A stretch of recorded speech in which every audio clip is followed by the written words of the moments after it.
ሰላም ናይ ቻናሌ ተኸታተልቲ ሓሚናኹም ድሕናትኩም ኣነ ሰላም ኣምላኽ ይመስገን በብደናኹም ሰላምኩም ብዙሕ ትርፍ ይበለለይ ናበልኩም እምበኣርኸስ ንቻናሌ ሓደሽቲ ዝኾንኩም ላይክ ሼር ሰብስክራይብ በምግባር ቤተሰብ ድማ ብልሙድ ላይክ ካናስ ድኾነ ሬትኩም ኣብ ኮሜንት በመቕማጥ መበረታዕኩም እይፈለይኒ ናበልኩ ለማዓንቲ ድማ መፅአናኹም ማለት እዩ ድጋሚ ያው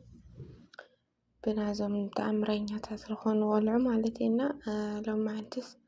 ያው መቐናዩ ልለቅለይዎ ቪድዮታት ናይ ሎማዓንቲ ምርር ዝበለ ማለት እዩ ናይ ሎማዓንቲ ናይ ትማሊ ናይ ክልተኦም ብጥንቃቄ ማለት እና በዚ ኣጋጣሚ ኩልና እንትንብሎ ልደሊሲ እንጥንቀቆ ንደሊ ኣብ ሓዳር ይኹን ኣብ ፍቕርሲ ብመጀመርያ እምነት ለይብሉ ፍቕሪ ምንም ዋጋ ለይብሉ ማለት እዩ ጎራቴ ያው ብመጀመርያ ኣሊክስ ያው ዝኾነ ቮይስ እቲ ገንዘብ ልእኹላ ዝበለ ቆልዓ ቮይስ ልእኹሉ ማለት ኢና ኣነ ደስ ስለዝበለት እኒኣ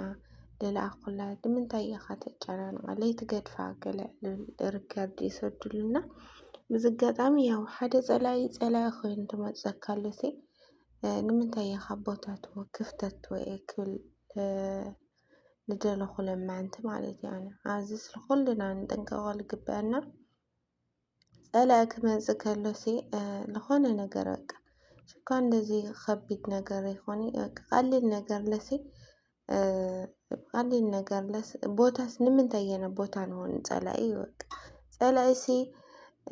ዝኾነት ነገር ምንም እንትን ለይትብል ነገር ቅንጣስ ነገር ልሕዙ ይመፅእ ዓባይ ነገር ገብርዎ ይመፅና ንኽልተኻ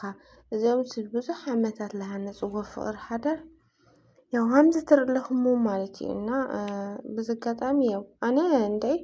ፕራንክ እዩ እናበልኩና ፕራንክ ትኾነለ ክንዲ ዝለኣክል መዓልቲ ከናውሕውኦም ለብል እንትን ሓሳብ ይመፅለይ ኣየናውሕዎ ይነብሮም ልብል ሓሳብ ይመፅለይና ካብኡ እውን ያው ኣሌክስ ብንዴት ብስሜት እዩ ትናገሩ ማለት እዩ ኣነሲ በቃ እዚ ሪከርድ ዝለኣኸ ንምንታይ ከመይ ገብረ ክኣምን ነገስ እንታይ ዋስትና እኒሀኒ ይብሎ ደጋግሙ ማለት እዩ ምክንያቱስ እምነቱ ኩላይ ኣጠራጣሪ ገብርዎ ማለት እዩና ያው ብመጀመርያ እምነት ዘይብሉ ነገር ከቢድ እዩ ብጣዕሚ ከቢድ ኩሉ ነገርና ግን በቃ እቲ ወዲ እቲ ገንዘብ ለኣኸ ወዲ ከምዚ ዓይነት ቮይስ ልእኹኻ ያን ማክል ብዙሕ ዓመታት ትፈልጣ ሰበይትኻ ወይ ፍቕረኛኻስ ብሓደ ግዜ ከምዝኻ እምነት ምጉዳል ማለት ከቢድ እዩ ብመጀመርያ እምነት እዩ ዝቕድም እየ ልብል ኣነ ማለት እዩ ልዕሊ ፍቕሪ ይኹን ገለስ እምነት ሰብ ተኣሚንካዮ ኢኻ ተፍቅሮ ይብል ኣነ ብኣነት ኮይኑ ማለት እዩና ዋላሳ ጌጋ እናዋገለ ለበልናና በዚ ኣጋጣሚ ኣሌክስ እውን ያው ክጥርጥር እሳ ትብለላ ካልእ እስልብለላ ካልእ እሳ ትብላ ሰቅ ምክንያቱ ሕና ኩሉ ዝፈልጠና ስልኪ ኣካውንቲ ይፈልጥዎ ይበሃል ስልክናሲ ካብ ሰብ ናብ ሰብ እናተቀያየረ ኩሉ ብዙሕ ሰብ እዩ ዝድውለልና ጊፍት ይለኣኸና እዩ እናሲ ኣነ ይሃብኩወይ ይቅርታ ጠይቀ ትብልኒ ይቅርታ ለለስ ከመይ ገብረ ይቅርታ ክጥይቅ ይቅርታ ማለት በቃ ጥፋተይ ኣምነኒ ኢኹ ማለት እዩ ኣትብላ ማለት እዩና ከመይ ገብረ ኣነ ኣይሃብኩወይ ሰብ እዚ ኣይፈልጦይ ምንም ነገር ምስ ኣነ ግንኙነት የብሉይ እና ኣነ ይቅርታ ክብል ተኮይነስ ግዴታ እቲ ሰብ ክፈልጦ እኒሀኒ ግን ኣነ ኣይፈልጦይ ኣይሃብኩወይ ቁፅሪ ይሃብኩወይ ኣካውንት ኣይሃብኩወይ እና በዚ ኣጋጣሚ ኣነ ከመይ ገብረ እየ ጥፋተኛ ክኾን ጥፋተይስ ኣይኮነ ጌጋ የብለይ ቤተሰብ ንምንታይ ለኣነ ተወቕሲ እያ ትብላ ማለት ይብልና ያው በዚ ኣጋጣሚ ይቅርታ ማለት ተሸናፊ ሰዓሪ ኮይንካ ኣይኮነይ ጥፋተኛ ኮይንካ ኣይኮነይ የልብል በኣነ ማለት እዩ እና ያው ሓደው ልዕልትሉ ሓደው ትሕት ክብል ግዴታ እዩ ሓደው እና ኣብ ፍቕሪ ይቅር ባይ ተትኾን ፅቡቕ እየ ልብል ኣነ በኣነት ኮይኑ ማለት እዩ ምክንያቱ ግዴታ ጥፋተኛ ኮይንካ ኣይኮነይ ይቅርታ ልበሃል ማለት እዩ በኣነት ኮይኑ ማለት ኩልና እውን ኣብዚ ነገር ንመሃለሉ ዝግበአናሲ ሓደ ሰብ ብቻሲ ተጥፎ ብቻ ኣይኮነ ይቅርታ ልብል እየ ልብል ኣነ ማለት እዩ እንድሕር ኣብ ሓዳርካ ፍቕርካ ትደልዮ ኮይንካሲ ወላ ጥፋት ተለይብልካ ሰቅ ይቅርታ ትብል ምክንያቱም ላብኣ ካብ ልኣትየ ድረስ በቃ ናምዚ ግን እንድሕጥፋየ ይቅርታ ማለት ቀላል እኮ እያ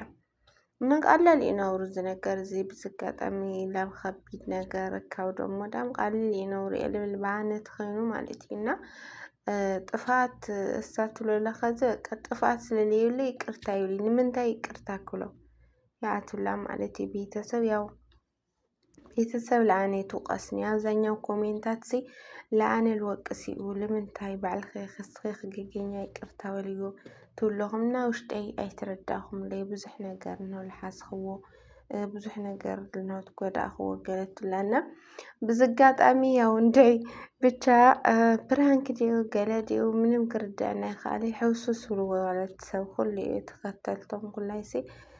ገሎ ፕራንክ ኢሉ ገሎ ልሓዝን ገሎ ሃንዚና